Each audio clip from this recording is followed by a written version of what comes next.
नमस्कार, माझं नाव Dhanraj. Okay. So hello, नमस्कार. माझं नाव धनराज आणि आपण बघत आहोत महाराष्ट्र सेट एक्झाम जो की पेपर 26 सप्टेंबर 2021 मध्ये झाला होता. त्याचे आपण काही क्वेश्चनचे आन्सर बघणार आहोत. ठीक आहे. हा जो क्वेश्चन आहे पार्ट सी मधला आहे, जो की फिजिक्ससाठी आहे. ठीक आहे. सो फर्स्टली आपण बघूयात क्वेश्चन काय आहे. तर फर्स्ट क्वेश्चन आहे केमिकल पोटेन्शियल. हा जो पेपर आहे physics subject part 2 M H set आहे,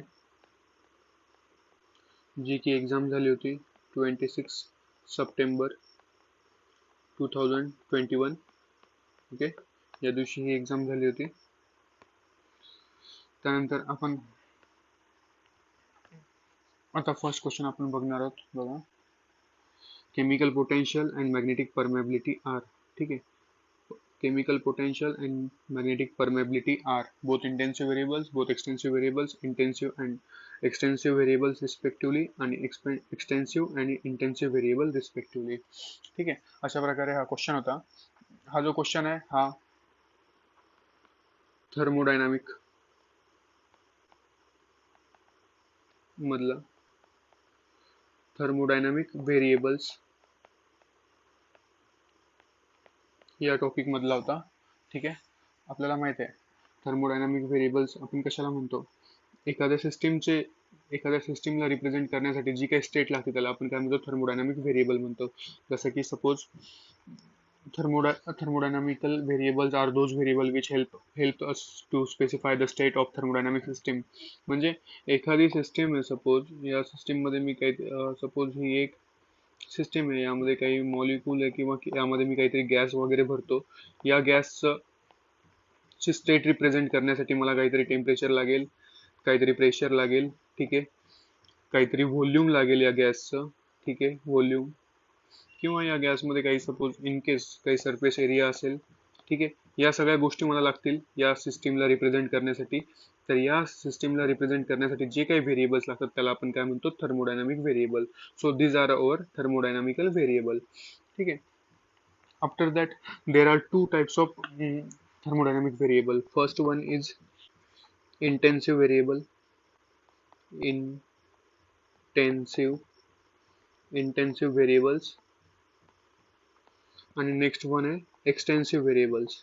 Extensive variables. ओके. इंटेन्सिव्ह आणि एक्सटेन्सिव्ह व्हेरिएबल्स हे दोन टाइप्स असतात कशाचे, थर्मोडायनामिक व्हेरिएबलचे. त्यामध्ये बघा, जो इंटेन्सिव्ह व्हेरिएबल असतात ते इंडिपेंडंट ऑफ साईज असतात. म्हणजे की हे एखाद्या सिस्टीमच्या किंवा एखाद्या स्टेटच्या साईज वरती डिपेंड करत नाहीत. ठीक आहे. इंडिपेंडंट ऑफ साईज याला मी असं म्हणू शकतो. आणि हे त्याच्या अपोजिट असतं extensive variable. It is dependent of size किंवा ऑन साईज मी म्हणू शकतो. ओके. त्याला आपण एक्सटेन्सिव्ह व्हेरिएबल म्हणतो. इंटेन्सिव्ह व्हेरिएबलचे जर एक्झाम्पल बघायचे म्हटले, इंटेन्सिव्ह व्हेरिएबल्स. ठीक आहे. इंटेन्सिव्ह व्हेरिएबलचे जर मला एक्झाम्पल बघायचे असतील तर सपोज टेम्परेचर, डेन्सिटी. ठीक आहे. त्यानंतर प्रेशर. हे काय झालेत, हे इंटेन्सिव्ह व्हेरिएबलचे टाईप झालेत. आणि एक्सटेन्सिव्ह व्हेरिएबलचे जर मला एक्झाम्पल बघायचे असतील, हे जे होते हे इंटेन्सिव्ह व्हेरिएबलचे यांना आपण इंटेन्सिव्ह व्हेरिएबल म्हणतो, एक्झाम्पल्स होते.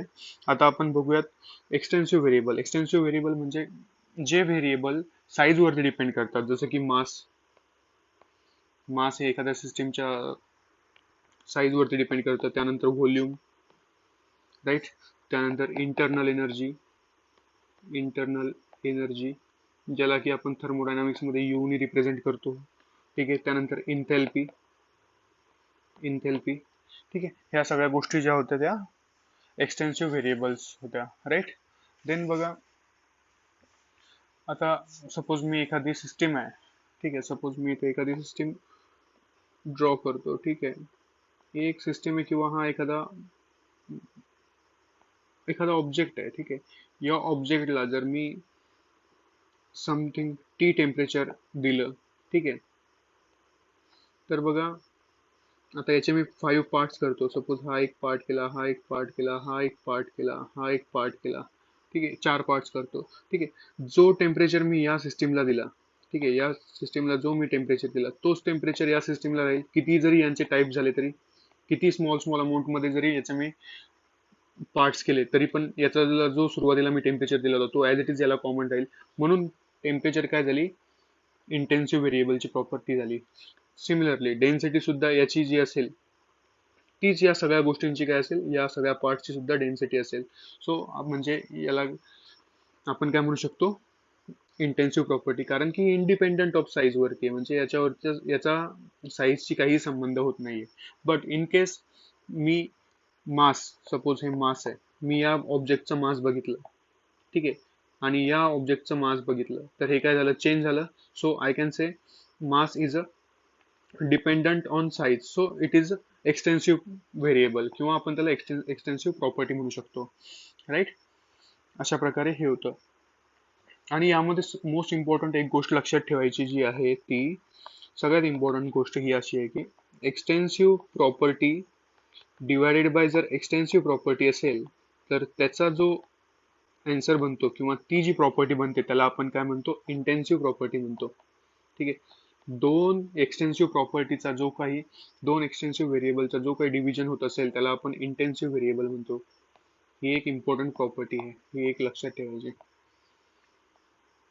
ठीक आहे, सो बघायचं एक्झाम्पल बघायचं म्हटलं तर मास काय एक्सटेन्सिव्ह प्रॉपर्टी आहे, त्यानंतर व्हॉल्यूम सुद्धा एक्सटेन्सिव्ह प्रॉपर्टी आहे.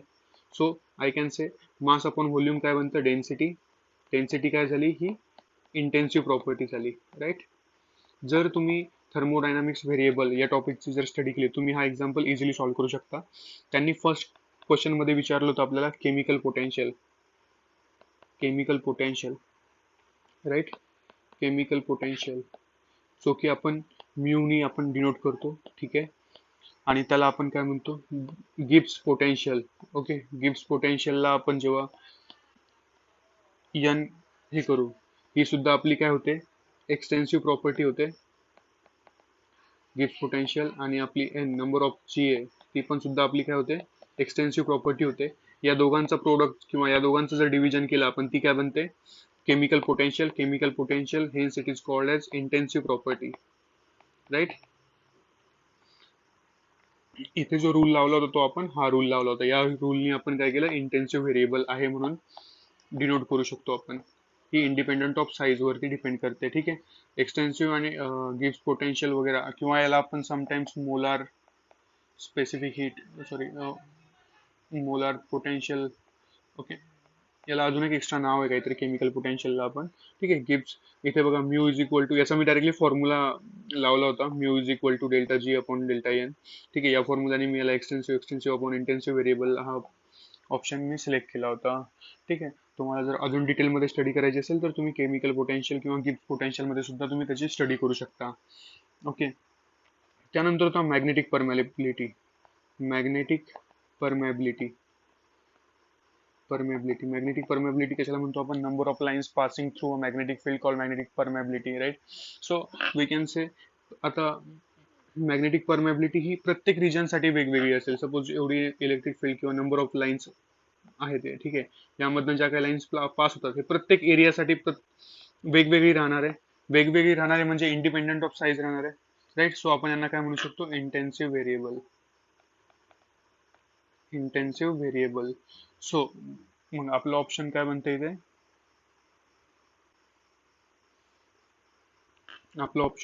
इथे, A, both are intensive variables. Right, हे आपलं आन्सर बनतं क्वेश्चन नंबर 1चं. ठीक आहे, सो तुम्ही यामध्ये थर्मोडायनामिक व्हेरिएबल या टॉपिकची स्टडी करा. Thermodynamic variable.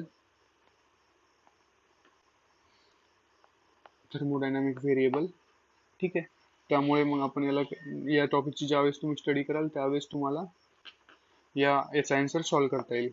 त्यानंतर बघा 10th नंबरचं एक एक्झाम्पल तो वांडर वॉल्स इक्वेशन. ठीक आहे, wander walls equation. For a wander walls system at the critical point the equation is P plus A upon V square into V minus B is equal to RT. The critical volume is. ठीक आहे, हा सगळ्यात easy question होता, तुम्ही जर त्याचा अभ्यास केला असेल तर बघा. वॅन्डर वॉल्स, लास्ट एक्झाम मध्ये यांनी वॅन्डर वॉलचं इक्वेशन विचारलं होतं. डायरेक्टली हेच एक्झाम्पल आला होता तिथे, हे त्याचं ऑप्शन होतं मागच्या वेळेसच्या एक्झाम मध्ये. ठीक आहे, आता त्यांनी काय विचारलं, क्रिटिकल व्हॉल्यूम विचारलं. ठीक आहे, क्रिटिकल व्हॉल्यूम, तर त्याचा answer directly V C is equal to 3B आहे. ठीक आहे, तिथे तुम्हाला V C is equal to 3B, याला एक वेळेस जर तुम्ही delta P, suppose P is equal to, जर मी ही सिस्टीम घेतली तर मी एक वेळेस काय करणार, delta P upon delta V is equal to 0, आणि एक वेळेस del square P upon delta V is equal to 0 जर मी याला डिवाइड केलं तर मला हे एक्सप्रेशन मिळतं. ऍक्च्युअल मध्ये याचं जे डेरिव्हेशन आहे प्रत्येक बुक मध्ये गिव्हन दिलेलं असतं. सपोज आता मी तुम्हाला डायरेक्टली क्रिटिकल व्हॉल्यूम सांगितला, V C is equal to 3B, कारण की आम्हाला पाठ होता किंवा लक्षात होता. ठीक आहे, जर तुम्ही थर्मोडायनामिक व्हेरिएबलचा क्वेश्चन जर बघितला, त्याचा प्रूफ जर बघितला, त्याच्यामध्ये critical volume that is VC, then critical temperature. ठीक आहे, अशा प्रकारच्या 2-3 टर्म्स दिलेल्या आहेत. ओके, म्हणजे तुम्ही डायरेक्टली ते बुक्स मध्ये गिव्हन दिलेलं आहे, त्याचा प्रूफ तुम्ही जाऊन बघू शकता. त्यासाठी तुम्हाला थर्मोडायनामिक वॅन्डरवॉल वॅन्डरवॉलचं इक्वेशन ची स्टडी करावं लागेल. Walls equation. ठीक आहे, त्याच्यामध्ये त्यांनी क्रिटिकल व्हॉल्यूम, क्रिटिकल टेम्परेचर यांच्या व्हॅल्यू त्यांनी प्रूव्ह करून दाखवलेल्या आहेत, तुम्ही ते बघू शकता. ओके, सो नेक्स्ट क्वेश्चन जो होता, the number of distinct ways in which distinguishable bosons can be distributed in 7 energy levels. म्हणजे इथे आपल्याला काय दिलेलं आहे, total number of distinct waves, that is indistinguishable bosons, that are 4, and they can be distributed in 7 energy levels. ठीक आहे, Gi is equal to 7. So त्यांनी विचारलं आपल्याला बोस आइन्स्टाईन. ठीक आहे, बोसॉन्स म्हणलेले, तर मग आपण इथे काय करणार, बी कंडेन्सेशन किंवा बी स्प्लिटिंग बोस आइन्स्टाईन याचा आपण फॉर्म्युला इथे यूज करणार, जो फॉर्म्युला होता delta omega BE is equal to pi I into N I plus GI minus 1. ठीक आहे, ओके, मी या फॉर्म्युलाला इथे देतो, इथे बसणार नाही तो.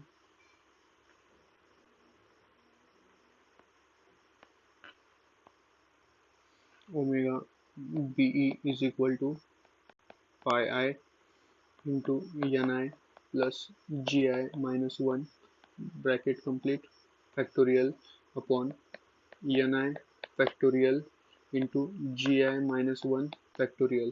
ठीक आहे, हे आपला फॉर्म्युला होता. या फॉर्म्युल्यामध्ये या व्हॅल्यूज पुट करून आपल्याला काय करायचं होतं, याचा आन्सर फाइंड करायचं होतं, जो की त्याचा आन्सर बनतो बघा. एन आयची व्हॅल्यू आपली 4 आहे आणि GI ची व्हॅल्यू 7 आहे. या व्हॅल्यूज इथे पुट करा आणि आपल्याला फायनल आन्सर काय मिळते, delta B E is equal to N आयच्या जागेवरती 4 plus 7 minus 1 upon factorial into 4 factorial into 7 minus 1 factorial.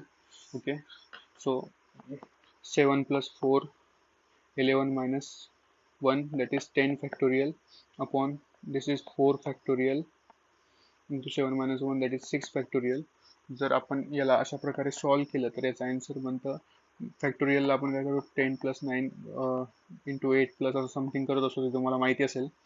So बघा, याचा आन्सर आपल्याला फायनली मिळतं 210, जो की आन्सर नंबर बी होतं. याचं ऑप्शन नंबर बी हे त्याचं आन्सर होतं, राईट. त्यानंतर बघा, यावेळेस त्यांनी बोन्स आइन्स्टाईन विचारलं होतं. ठीक आहे, समटाइम्स ते कशा प्रकारचे क्वेश्चन विचारू शकतात, बोल्ट्झमॅन एंट्रोपी. त्यासाठी तुम्हाला बोल्ट्झमॅन एंट्रोपीचं रिलेशन माहिती पाहिजे, S is equal to K into log of omega, right. हे बोल्ट्झमॅन एंट्रोपीचं रिलेशन आहे, याच्याने आपण फाइंड करू शकतो. त्यानंतर मॅक्सवेल बोल्ट्झमॅन डिस्ट्रीब्युशनसाठी फॉर्म्युला होता, pi I is equal to GI to the power N I. ठीक आहे, हे एक एक्सप्रेशन तुम्हाला माहिती असू द्या. देन आपण बीई कंडेन्सेशनचं बघितलं होतं, बीई बोस आइन्स्टाईन स्प्लिटिंग, जो की आता आपण एक्झाम्पल सॉल्व केला होता, N I plus GI minus 1 factorial upon N I factorial into G I -1 factorial, हे आपलं काय होतं बोस आइन्स्टाईनसाठी. त्यानंतर फर्मी डिरॅक स्टॅटिस्टिक्स FD, त्याचा फॉर्म्युला होता pi I into G I minus constant TNI. ठीक आहे, या फॉर्म्युल्यावरती मे बी फ्युचरमध्ये एक्झाम्पल येऊ शकतात, त्यामुळे तुम्ही याची स्टडी करून ठेवा. काही डाऊट असेल तर मला विचारू शकता. ठीक आहे, फर्स्ट एक्झाम्पल याचा ऑप्शन आपण काय बदलं, बोथ आर इंटेन्सिव्ह व्हेरिएबल्स. ठीक आहे, इंटेन्सिव्ह व्हेरिएबल थर्मोडायनामिक व्हेरिएबल बघितलं होतं. थर्मोडायनामिक व्हेरिएबल कशाला म्हणतो आपण, असे व्हेरिएबल जे की एखाद्या सिस्टीमची स्टेट व्हेरीफाय करण्यासाठी आपल्याला स्पेसिफाय करण्यासाठी आपल्याला मदत करतात, त्याला आपण थर्मोडायनामिक व्हेरिएबल म्हणतो, जसे temperature, volume, surface area, all those things. त्यानंतर इंटेन्सिव्ह व्हेरिएबल्स आणि एक्सटेन्सिव्ह व्हेरिएबल्स दोन टाइप्स बघितले आपण. ठीक आहे, त्यानंतर मग त्यांचे आपण इंटेन्सिव्ह व्हेरिएबल आहेत इंडिपेंडेंट ऑफ साईज आणि extensive variable are dependent of size बघितलं होतं. ठीक आहे, अशा प्रकारे आपण हे एक बघितलं. या टॉपिकची जेव्हा तुम्ही स्टडी कराल तुम्हाला याचा आन्सर मिळून जाईल. त्यानंतर van der Waal equation, directly त्यांनी van der Waal equation last एक्झाममध्ये त्यांनी हे expression P is equal to, हे जे एक्सप्रेशन हे त्यांनी ॲज इट इज विचारलं होतं. यावेळेस त्यांनी क्रिटिकल व्हॉल्यूमसाठी विचारलं, मे बी फ्युचरमध्ये क्रिटिकल टेम्परेचरसाठी किंवा क्रिटिकल प्रेशरसाठी विचारू शकतात, त्यामुळे तुम्हाला प्रिपेअर राहायला पाहिजे. याचं प्रूफ बुकमध्ये डायरेक्टली दिलेलं आहे. ठीक आहे, delta P upon delta V तुम्ही अशा प्रकारे याला सॉल्व्ह करू शकता. ठीक आहे, त्यानंतर हे या फॉर्म्युलाने तुम्हाला हे फाइंड करायचं होतं, त्यामुळे आपल्याला इथे काय मिळालं, बोसॉन विचारलेलं आहे, त्यामुळे आपण इथे बी कंडेन्सेशन किंवा बी स्टॅटिस्टिक्सने आपण याला सॉल्व्ह करतो. ठीक आहे, काही डाऊट वाटला तर मला विचारा. ठीक आहे, फॉर मोर व्हिडिओज तुम्ही स्टे ट्यून राहा, मी लवकरच अपलोड करेल 1 बाय 1 जसं मला टाईम मिळेल तसा. ठीक आहे, आय होप तुम्हाला एक्झाम छान गेली असेल. काही डाऊट असेल तर तुम्ही मला विचारू शकता. Thank you so much for watching the video. Please like, share and subscribe the video. Thank you.